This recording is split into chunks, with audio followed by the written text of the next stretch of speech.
তো আমরা এই ভিডিওতে মেনলি হচ্ছে absorption of the mineral salt এটা আর আগের ভিডিওতে যেটা পড়িয়েছিলাম যে অসমোসিস আর অ্যাবজর্পশন অফ ওয়াটার এই দুটার বই থেকে পড়ে নেব, ঠিক আছে? তাহলে আমরা অ্যাবজর্পশন অফ দ্য মিনারেল সল্টটাকে দেখে নিই, তারপর বইয়ের উপর দিয়ে যাই। হ্যাঁ, বইটা পড়ে যাই। আচ্ছা আসো, দেখো আমাদের কিন্তু এই দেখো একটা প্ল্যান্ট, সে কিন্তু ওয়াটারের পাশাপাশি সে কিছু মিনারেলও অ্যাবজর্ভ করছে, ওয়াটারের সাথে সে মিনারেলও অ্যাবজর্ভ করছে। এই যে প্ল্যান্টের অ্যাবজর্পশন সেটা ওয়াটারের পাশাপাশি মিনারেল একই সাথে হয়, ঠিক আছে? ওয়াটার এবং মিনারেল একসাথে। তাহলে আমরা বলতে পারি যে generally along with the water, absorption of the mineral salt generally হয় অ্যালং উইথ দ্য ওয়াটার। এবং এটা মেনলি কোন জায়গায় হয়? এটা মেনলি হয় হচ্ছে তোমার টিপ অফ দ্য রুট, যেটা ঠিক এই জায়গাটা, এই টিপ অফ দ্য রুটে হয়। এই যেটা পুরাটাই রুট, এবং রুটের যে টিপ জায়গাটা সেটা এই জায়গাতে, এখানে হচ্ছে তোমার মেনলি মিনারেলগুলো অ্যাবজর্পশন হয়। তাহলে আমি বলতে পারি, এখন কোশ্চেন থাকতে পারে যে মানে মাথায় একটা প্রশ্ন আসবেই যে সব বাদ দিয়ে যে টিপ অফ দ্য রুটেই কেন এই জায়গায় বেশি হয়? কারণ হচ্ছে টিপ অফ দ্য রুট একটা মেরিস্টেমেটিক রিজিয়ন, তাই না? আমরা মেরিস্টেমেটিক টিস্যুতে কি পড়েছিলাম বলো তো? মেরিস্টেম হচ্ছে এমন ধরনের টিস্যু যে তার সেলগুলা সারাক্ষণ ডিভাইড হতে থাকে। সেলগুলো যেহেতু সারাক্ষণ ডিভাইড হয় এবং খুব র্যাপিডলি ডিভাইড হয়, সেলগুলার ভেতরে প্রোটোপ্লাজমের পরিমাণ অনেক বেশি থাকে, কারণ এত ডিভিশন হওয়ার জন্য তার কিন্তু কী করতে হয় বলো তো? তার ভেতরে মেটাবলিক অ্যাক্টিভিটি বেশি হওয়া লাগে, ঠিক আছে? প্রোটোপ্লাজম যেমন বেশি থাকে, নিউক্লিয়াসটাও অনেক বড় থাকে।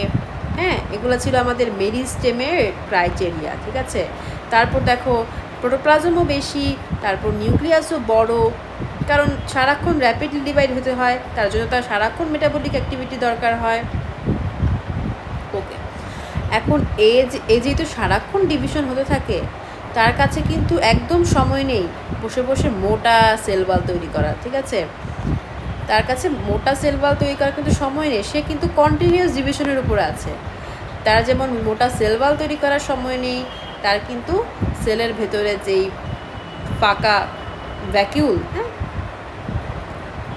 এগুলো তৈরি করারও সময় নেই। তাহলে দেখো এই যে মেরিস্টেমেটিক রিজিয়নে সবসময় বা মেরিস্টেমগুলোতে যেরকম হয় যে সেলগুলা অনেক থিন থাকে, সেলগুলা কিন্তু অনেক থিন থাকে কারণ র্যাপিডলি গ্রোয়িং একটা রিজিয়ন, এবং ইয়ঙ্গার সেল যেগুলা থিন একটা সেল মেমব্রেন থাকে, সেল ওয়াল থাকে, যাদের সহজে কিন্তু আমাদের মিনারেলসগুলো ঢুকে যেতে পারে। তাহলে এই যে টিপ অফ দ্য রুটে আমাদের আছে মেরিস্টেমেটিক রিজিয়ন, এই রিজিয়ন দিয়ে সুন্দর মতনে কিন্তু মিনারেলসগুলো ঢুকে যায়।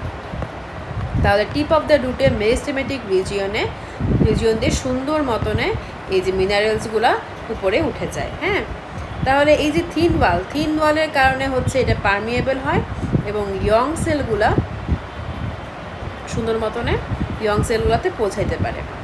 তারপর আমরা দেখবো absorption of the mineral salt, এটা কিভাবে হয়? এটা দুইভাবে হতে পারে, একটা হচ্ছে প্যাসিভ অ্যাবজর্পশন এবং একটা হচ্ছে অ্যাক্টিভ অ্যাবজর্পশন। আমরা আগেই বলেছি যে সমস্ত প্রসেসে আমাদের শক্তির ক্ষয় হবে, ঠিক আছে? শক্তি লাগবে, হ্যাঁ, এনার্জি ক্ষয় হবে বা এনার্জির প্রয়োজন হবে, সেই সমস্ত প্রসেসকে আমরা বলবো অ্যাক্টিভ প্রসেস। আর যে সমস্ত প্রসেসে শক্তি লাগবে না, শক্তি ক্ষয় হবে না, সে সমস্ত জায়গাকে আমরা বলবো প্যাসিভ। হ্যাঁ, তাহলে এই যেখানে no metabolic energy is required, এই জায়গায় হবে প্যাসিভ অ্যাবজর্পশন, এবং যেখানে হচ্ছে with the help of metabolic energy, যেখানে মেটাবলিক এনার্জির হেল্প লাগবে, সেই জায়গাগুলোতে হবে হচ্ছে অ্যাক্টিভ অ্যাবজর্পশন। তাহলে আমরা অ্যাক্টিভ অ্যাবজর্পশন কোথায় কোথায় হবে এবং প্যাসিভ অ্যাবজর্পশন কোথায় কোথায় হবে ভালো মতো বুঝতে পারলাম, ঠিক আছে? এবং এই যে প্যাসিভ অ্যাবজর্পশন, সেটা হয় হচ্ছে আমাদের ইমবাইবেশন এবং অসমোসিস। এই দুটা কিন্তু, এই ইমবাইবেশন বা অসমোসিস এসব কোনো ক্ষেত্রে কিন্তু, বা ডিফিউশন, এগুলো সবই কিন্তু প্যাসিভ প্রসেস, জানো? এগুলোতে কোনো শক্তির প্রয়োজন হয় না, এটা ন্যাচারালি হয়, ঠিক আছে? বাইরে থেকে কোনো এনার্জির প্রয়োজন হয় না, কোনো মেটাবলিক এনার্জিরও দরকার হয় না। তাহলে আমরা পড়লাম, প্রথমেই পড়বো যে absorption of the mineral salt এটা কীভাবে হয়, ওয়াটারের সাথে হয়, কোন রিজিয়নে হয়, মেরিস্টেমেটিক রিজিয়নে হয়, টিপ অফ দ্য রুটের মেরিস্টেমেটিক রিজিয়ন কেন, এটা তো বললাম। তারপর বললাম যে দুটো প্রসেসের নাম, mineral absorption of the mineral দুটো প্রসেসের নাম, একটা হচ্ছে প্যাসিভ অ্যাবজর্পশন আর একটা হচ্ছে অ্যাক্টিভ অ্যাবজর্পশন। তাহলে আমরা এই যে অসমোসিস থেকে শুরু করে অ্যাবজর্পশন অফ ওয়াটার পর্যন্ত যা যা পড়েছি আমরা বই থেকে পড়ে আসি।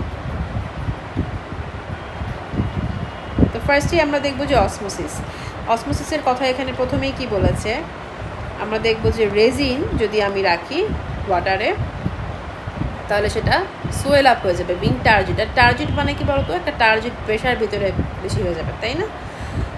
আচ্ছা, তারপর হচ্ছে আরেকটা ব্যাপার যে আমি যদি টার্জিট রেজিনকে একটা কনসেন্ট্রেটেড সুগার সলিউশনে রাখি তাহলে সেটা আবার কনস্ট্রিক্টেড হয়ে যাবে। আচ্ছা, আমি যদি আরেকবার যাই, দেখো তো, এই যে আমি বলেছি যে অসমোসিসের লেকচারের সময় আমরা সুন্দর মতনে বুঝিয়ে দিয়েছি যে অসমোসিসের সময় লো কনসেন্ট্রেশন অফ সলিউশন থেকে হাই কনসেন্ট্রেশন অফ সলিউশনের দিকে সলভেন্টে যাতায়াত হয়, ঠিক আছে, সলভেন্ট ওখানে যায়। তাহলে এই ক্ষেত্রে দেখো, যখন আমি শুকনা এই যে রেজিনগুলাকে আমি পানির মধ্যে দিয়েছিলাম তখন এখানে ছিল লো কনসেন্ট্রেশন, এখানে ছিল হাই কনসেন্ট্রেশন অফ সলিউশন, কারণ এখানে কিন্তু চিনিও আছে, তাই না, রেজিনের ভেতরে সুগারও আছে। তাহলে এখানে হচ্ছে হাই কনসেন্ট্রেশন অফ সলিউশন, এখানে high concentration of the solution এই জায়গাতে, আর ওয়াটারে হচ্ছে তোমার low concentration of the solution. তাহলে এই লো থেকে হাইয়ের দিকে সলভেন্টের পাস হবে, তাহলে এভাবে সোয়েল হয়ে যাবে। বাট এখন আমি যদি আগে থেকে সোয়েল কোনো গ্রেপকে বা সোয়েল কোনো রেজিনকে তার থেকে হাই কনসেন্ট্রেশন একটা সলিউশনে রাখি, ধরো এখানে সলিউশনের কনসেন্ট্রেশনটা বেশি, তাহলে আর রেজিনের ভেতরে কনসেন্ট্রেশনটা হচ্ছে তোমার কম, তাহলে পানি কিন্তু রেজিনের ভেতর থেকে বাইরে বের হয়ে যাবে।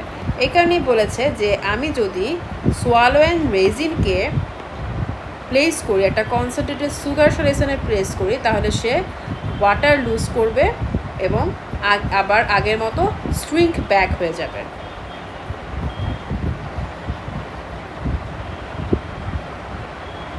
আচ্ছা, তাহলে মোটামুটি তোমাকে কিন্তু এই জিনিসটাই এখানে বলেছে যে একটা কনসেন্ট্রেটেড সুগার সলিউশনে রাখলে এটা আবার কনস্ট্রিক্টেড হয়ে যাবে। তারপর বলবো যে এটা আসলে কেন হয়, এটা একটা অসমোসিসের ফেনোমেনন, যেটা হচ্ছে in this process can be accomplished in a laboratory without if two solutions in a different concentration having same solvent and solute are separated by a selectively permeable membrane, the concentration of the both solution will be soon equal. দেখো এই জায়গাতে কিন্তু আমাদের এটাই হয়েছিল যে আমি দুটা সলিউশনকে নিয়েছিলাম, তাদের কনসেন্ট্রেশন আলাদা এবং তাদের সলভেন্ট আর সলিউট সেম ছিল, এবং সলভেন্টের এমনভাবে যাতায়াত হয়েছিল, সলভেন্ট হচ্ছে লো কনসেন্ট্রেশন থেকে হাই কনসেন্ট্রেশনে গিয়ে কি করেছে বলো তো, এই সলিউশন আর এই সলিউশনের কনসেন্ট্রেশন যতক্ষণ না সমান হয়েছে ততক্ষণ পর্যন্ত ওয়াটারের ফ্লো ছিল।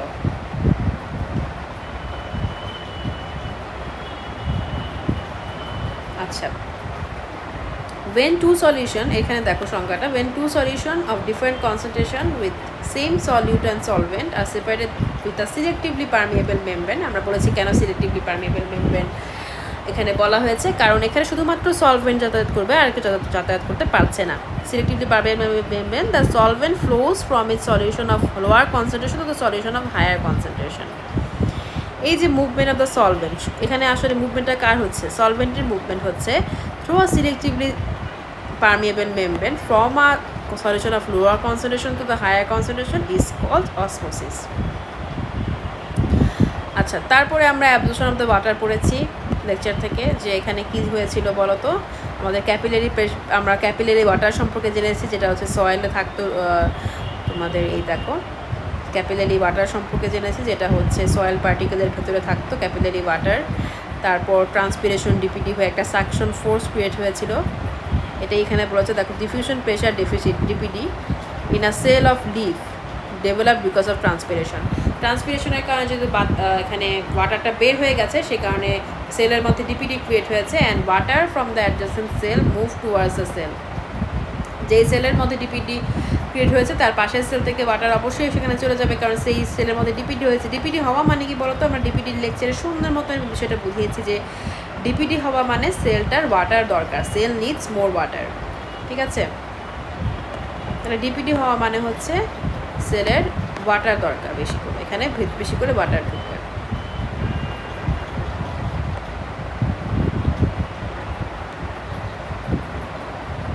তারপর দেখো water moves from the adjacent cell this way, a continuous diffusion pressure deficit is extended up to the root hair and the suction force is developed. তো একেবারে উপর থেকে সুন্দর করে দেখো আমি দেখিয়েছিলাম, এই যে এখানে ট্রান্সপিরেশন হওয়ার পর এই ডিপিডিটা আস্তে আস্তে নিচে চলে যায় এবং একটা সাকশন ফোর্স তৈরি হয় রুটের দিকে। রুট থেকে একটা রুটের সেলে একটা সাকশন ফোর্স ক্রিয়েট হয়, যাতে করে কিনা তোমার ওয়াটারটা উপরে উঠতে পারে। Water enter the root hair cell through a process call osmosis and diffusion. এবং ওয়াটার ফার্স্টে কোথায় যায়, কর্টেক্স টিস্যুতে যায়, কর্টেক্স টিস্যু থেকে সে এপিডার্মিডিসে যায়। দেখো আমি এখানে এই যে রুটের হেয়ারে ঢুকেছে, তারপর কর্টেক্সে গেল, যাওয়ার পর এপিডার্মিডিসে গেল, যাওয়ার পর হচ্ছে বেসিলে জাইলেমে গেল। This water movement is called osmosis, এবং এই দেখো water moves from the cortex tissue to the endodermis, the pericycle and the finally to the vascular bundle.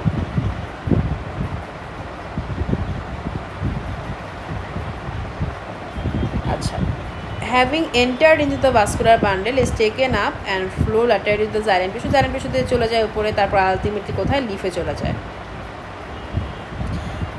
তো এখানে হচ্ছে দেখো দেখিয়েছিলাম যে আস্তে আস্তে উপরে উঠে হচ্ছে সে সুন্দর মতন জাইলেম দিয়ে লিফে চলে যাচ্ছে।